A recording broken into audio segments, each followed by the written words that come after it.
Assalomu alaykum va rahmatullohi va barakatuh. ما امروز در جای قرار داریم که مسجد قبا، اولین مسجدی که در اسلام بعد از هجرت رسول صلی الله علیه و سلم ساخته شد همین مسجد است. bizlar biroz bir joyda qaror topgan. Bu masjidni Masjid Qubo deyiladi. Islomda avvalin tuzalgan masjid. Rasul sollallohu alayhi vasallam zamonida hijrat qilib keldilar Makkadan Madinaga.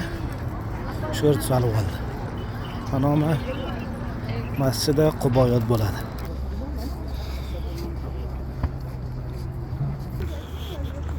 Ham sahni Masjid Qubo است. اینجا نماز خوانده میشه. بیرون مسجد است. اینجا هم جای کفشاست. کفشا مانده میشه. فضیلت این مسجد رسول صلی الله علیه و سلم میفرمایند من تطهر في بيته ثم اتى مسجد قباء فصلى فيه صلاة كان له كأجر عمره. رسول صلی الله علیه و سلم میفرمایند کسی که طهارت میکند از خونیش طرف مسجد قبا میاد پس در آن نمازی میخواند اجرش مثل اجر عمره است. bir nafari ki uydan chiqadi u keladi shu yerda bir 2 rakat namoz o'qiydi.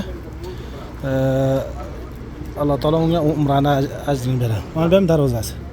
Yana ham darvoza Qubos. Allohumma iftah li bab rahmatik. Bismillah va salatu ala rasulilloh sallallohu alayhi vasallam. Masjid Qubo ichi.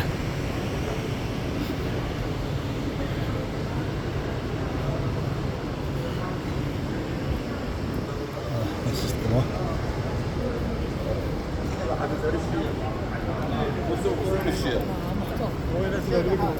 هو حديث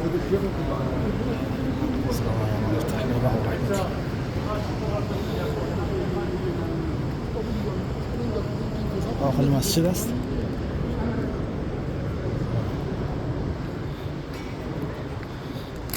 اولین مسجد در اسلام همین مسجد است.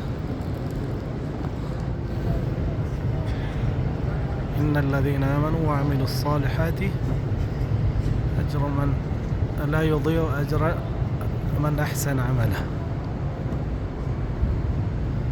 إنما يعمر مساجد الله من يوم الآخر. إن شاء الله ده حديث المر